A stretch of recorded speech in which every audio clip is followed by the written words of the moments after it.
पश्चिम बंगाल ने इतिहास के पन्नों में अपना नाम कई बार दर्ज किया है। भारत की पहली मेट्रो 1980 के दशक में हो या फिर इस सदी की पहली अंडर रिवर मेट्रो। दरअसल खास बात यह है कि ट्विन टनल के जरिए इस मेट्रो को बनाया गया है, यानी कि अगर एक तरफ से एक ट्रेन आएगी और मैं इस समय हूँ नदी के नीचे, हुगली नदी के नीचे, जिसकी चौड़ाई कम से कम आधा किलोमीटर से 1 किलोमीटर होती है और इसी को बड़ी खूबसूरती से बनाया गया। कई वर्ष का समय लग गया है और 8,000 करोड़ से ज्यादा रुपए लग चुके हैं। लेकिन इसकी खासियत क्या है वो आपको बताते हैं। इसमें पूरी तरह से मार्किंग की गई है, यानी कि रिंग्स बनाई गई हैं और रिंग्स के हिसाब से आपको पता लग जाएगा कि इस समय इस नदी के नीचे, यानी कि नदी के रिवर वाटर में 30 मीटर नीचे हम जहां हैं, इसके ऊपर कौन सी इमारत है। क्या ये नदी का इलाका है, क्या ये डीआरएम बिल्डिंग है, क्योंकि बहुत सारी ऐतिहासिक इमारतों के नीचे से इस पूरे इसको ट्रेन को, यानी ये टनल को बनाकर निकाला गया है। अब इसकी 3 बातें इसमें ध्यान में रखी गई है। पहला ये कि इसको बनाने में जब एक बार मिट्टी निकाली जाती थी तो करीब 150 ट्रक मिट्टी हर रोज निकाली जाती थी और कोविड काल में भी इसका काम रुका नहीं, काम थमा नहीं है।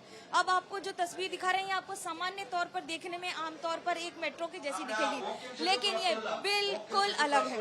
अब ये बंकिम सेतु क्रॉस करने का जो हमें सिग्नल मिल रहा है उसका मतलब ये है कि हम इस ब्रिज को क्रॉस करते हुए अंदर से जा रहे हैं और हावड़ा से लेके सीधा एस्प्लेनेड तक।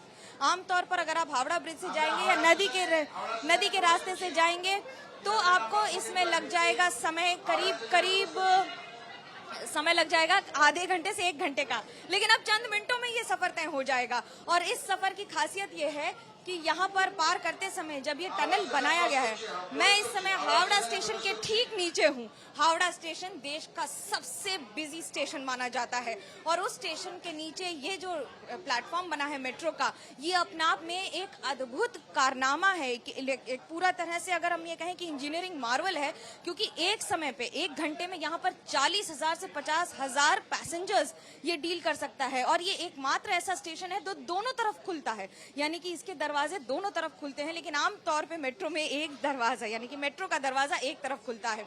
ये इसलिए क्योंकि हावड़ा स्टेशन पे बहुत ज्यादा प्रेशर होता है, पैसेंजर्स की संख्या, यात्रियों की संख्या बहुत ज्यादा होती है। मैं आपको इस समय देखिए पैसेंजर्स की यहाँ पर जो यहाँ यात्री उतरेंगे उसकी आपकी मैं तस्वीर दिखा रही हूँ और अनाउंसमेंट जो हो रहे हैं वो ये बता रहे हैं कि जब हम गंगा नदी के नीचे से इसे पार करेंगे तब हम आपको बताएंगे। यानी कि हम इस समय हावड़ा स्टेशन पार कर रहे हैं। इस हावड़ा स्टेशन को दोनों तरफ मैंने जो आपको बताया कि ये ट्विन टनल क्यों है, अब उस पर आते हैं। ट्विन टनल का मतलब ये है कि यहाँ से 2 ट्रेन्स 2 टनल से निकलेंगी। आमतौर पर एक मेट्रो आसपास से निकलती है, लेकिन इसमें ऐसा नहीं होगा। ऐसा क्यों नहीं हो गया?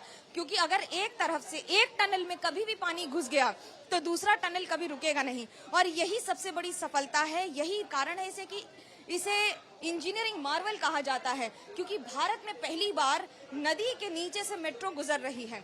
और जैसे ही अनाउंसमेंट होगा हम आपको ये बताएंगे कि कैसे हम नदी के नीचे से इस मेट्रो के जरिए अब धर्मतला यानी कि एस्प्लेनेड तक पहुंच जाएंगे कुछ ही मिनटों में। अब आपको ये तस्वीर दिखा रहे हैं।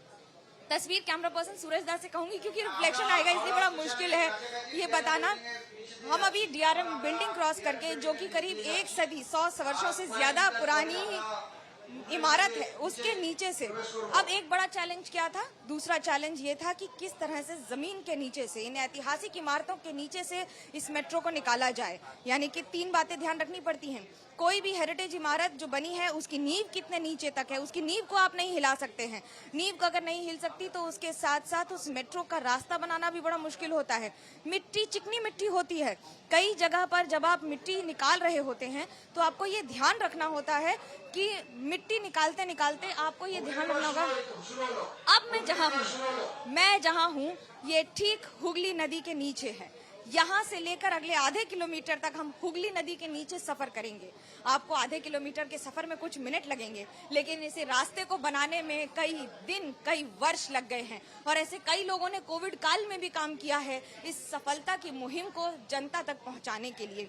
रेलवे ने लगातार 8,500 करोड़ से ज्यादा रुपए खर्च किए हैं और उसके साथ इस पूरी सुविधा को, ईस्ट वेस्ट मेट्रो को जमीनी स्तर पर तैयार कर दिया है। अब यहाँ से क्यों हम आपको नहीं दिखा सकते हैं, लेकिन हम आपको ये बता सकते हैं कि ये गर्डर्स बनाए गए हैं। ये गर्डर्स का मतलब होता है इनकी नंबरिंग होती है।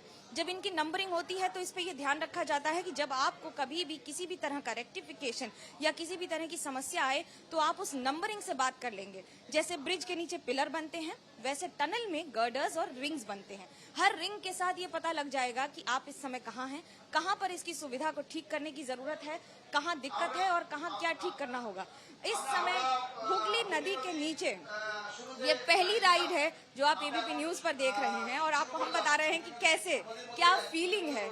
नदी के नीचे से ये मेट्रो जब जाएगी तो उसका अनुभव ही अलग होगा। आपको कुछ नहीं दिखेगा, ऊपर सूरज चमक रहा हो या चांद दिख रहा हो या फिर सितारों भरी रात हो, लेकिन यहाँ पर तो सिर्फ एक ही जैसा मौसम होगा, एक ही जैसी तस्वीर होगी। यानी कि नदी के नीचे से गुजरती हुई ये मेट्रो अब आपको सिर्फ और सिर्फ ट्यूबलाइट्स के नज़ारे से समझ में आएगा कि आप नदी के नीचे से जा रहे हैं। क्यों? इसलिए क्योंकि अनाउंसमेंट्स हो रहे हैं, इसलिए आपको पता लग रहा है। लेकिन नदी के नीचे से जाने का कारण क्या है? नदी के नीचे से जाने का कारण ये है कि अब इतिहास रच दिया गया है, एक ऐसा इतिहास जिसके जरिए बंगाल ने अपने आप को इन पन्नों में दर्ज कर दिया है। और ये भी ध्यान में रखने वाली बात है कि जब ये काम हुआ करता था तो एक दिन में 150 ट्रक मिट्टी निकाली गई है। पहली बार हुगली नदी के नीचे से ये आधिकारिक तौर पर मेट्रो चली है। अभी तक बहुत सारे ट्रायल रन हुए हैं, अभी तक बहुत सारे ऐसे दौरे किए हैं ट्रेन ने, यानी कि ट्रैक पर पहले लगाए गए हैं, ट्रैक के साथ बाकी सारी चीजों को ध्यान रखा गया है। लेकिन ये पहला मौका होगा जब पैसेंजर्स के साथ, जब सामान्य सिविलियन यात्रियों के साथ मेट्रो में आप सफर कर रहे हैं। और एबीपी न्यूज पर मैं आपको ये तस्वीर दिखा रही हूँ। इसकी खासियत क्या है? करीब आधा किलोमीटर का ये स्ट्रेच है, लेकिन ये इसलिए बड़ी बात है क्योंकि भारत की पहली अंडर रिवर मेट्रो कोलकाता में है। अब तक आप हावड़ा ब्रिज से सफर करते थे या फिर नदी के जरिए सफर करते थे और जब आप इन तस्वीरों को देखते थे तो आपको अलग अलग मौसम दिख जाता था। लेकिन जब आप टनल के नीचे से जाएंगे तो आपको कोई मौसम नहीं दिखेगा। अगर आपको कुछ दिखेगा तो सिर्फ और सिर्फ आपको दिखेगा ये ट्यूबलाइट वाला नजारा। अब इसमें दो बातें बड़ी महत्वपूर्ण हो जाती हैं। पहला ये कि अभी तक रेलवेज ने इस तरह का अचीवमेंट हासिल नहीं किया है। भारत में कई सारी मेट्रो बनी है, दिल्ली में लगातार बनी है, लगभग भारत के हर शहर में बनी है, लेकिन ये केएमआरसीएल के साथ बनी हुई ये मेट्रो, जहां पर एक और रेलवेज की तरफ से ये जो सारा एफर्ट दिया गया है और उसके साथ ये पूरा तस्वीर हम आपको दिखा रहे हैं कि किस तरह से जमीन के नीचे, यानी कि नदी के करीब 30 मीटर से ज्यादा नीचे ये मेट्रो चल रही है। तापमान का बड़ा महत्वपूर्ण इसमें किरदार रहता है क्योंकि आमतौर पर इन इलाकों में आपको ऑक्सीजन सप्लाई लगातार रखनी पड़ेगी। ये बहुत बड़ी जरूरत है। जब इतने सारे यहाँ पर पैसेंजर्स आएंगे तो उनकी सुविधा, उनकी सुरक्षा, बहुत सारी चीजें ध्यान में रखी जाएंगी। इसे अर्थक्वेक रेजिस्टेंट बनाया गया है, यानी कि अगर 6.5 से 7 रिक्टर स्केल का अर्थक्वेक आएगा तो भी इस मेट्रो में एक खरोंच नहीं आएगी। अब जब ये टनल्स बनाए गए हैं तो इनमें ध्यान में रखा गया है कि इन टनल्स में जब एक टनल से दूसरे टनल, यानी कि ट्विन टनल्स क्यों बनाए गए हैं? ट्विन टनल्स एक साइंटिफिक कारण है बनाया गया है, इसलिए क्योंकि जब आप एक टनल से एक मेट्रो जाती है तो वो उस समय सामने वाले की तरफ से, यानी कि दो मेट्रो साथ साथ चलने वाली, और उसके बीच में इस तरह की सुविधा हो जाने से बड़ी चीजें ध्यान में रखी जाती हैं। अब मेट्रो में अंदर आपको यहाँ पर इमरजेंसी इवैक्यूएशन की बात बताते हैं। इमरजेंसी इवैक्यूएशंस बहुत इंपॉर्टेंट होते हैं, यानी कि जब ये ट्रेन खचाखच यात्रियों से भरी होगी और अगर कोई दिक्कत हो गई तो फिर क्या किया जाएगा? तब यहाँ पर साइड में गर्डर्स के साथ एक पूरी रेलिंग बनाई गई है। ये रेलिंग यहाँ से लेकर, यानी कि इस पूरे ट्रैक पर इस रेलिंग को बनाया गया है जिसके जरिए पैसेंजर्स को जहां जरूरत पड़ी वहां पैसेंजर्स को उतारा जा सकता है। यानी कि ट्रेन का अगर आपको दरवाजा खुलेगा तो वो सीधा एक रेलवे प्लेटफॉर्म जैसी जगह पर होगा और वो उसके जरिए चलते हुए जो पैसेंजर्स हैं वो सीधा प्लेटफॉर्म तक जा सकते हैं। ऐसी सुविधाएं पहली बार भारत में किसी अंडर वाटर ट्रेन सिस्टम में की गई हैं। दिलचस्प ये कि अब तक जो लाखों लोग जमीन पर नदी के जरिए सफर करते थे वो अब नदी के नीचे से सफर करेंगे, क्योंकि ये सिर्फ एक अनुभूति नहीं होगा, ये एक ऐसी अनुभूति होगी जो आपके लिए भी यादगार होगी और कोलकाता के साथ तो ये कम से कम बहुत ही ज्यादा महत्वपूर्ण, क्योंकि जैसे जैसे ट्रैफिक बढ़ रहा है और अब भारत तो विश्व की सबसे बड़ी आबादी बन गया है, तो ऐसे में उसके बीच में जब आपको अंडर वाटर कुछ ही मिनटों में एक जगह से दूसरी जगह सफर करने का मौका मिले तो फिर ईस्ट वेस्ट मेट्रो में जमीन के नीचे से ही सफर करके, नदी के नीचे से ही सफर करके उसका अनुभूति क्यों न करें। कैमरा पर्सन सूरज पांडे के साथ Manogya Lohiwal, under water river metro से फॉर एबीपी न्यूज।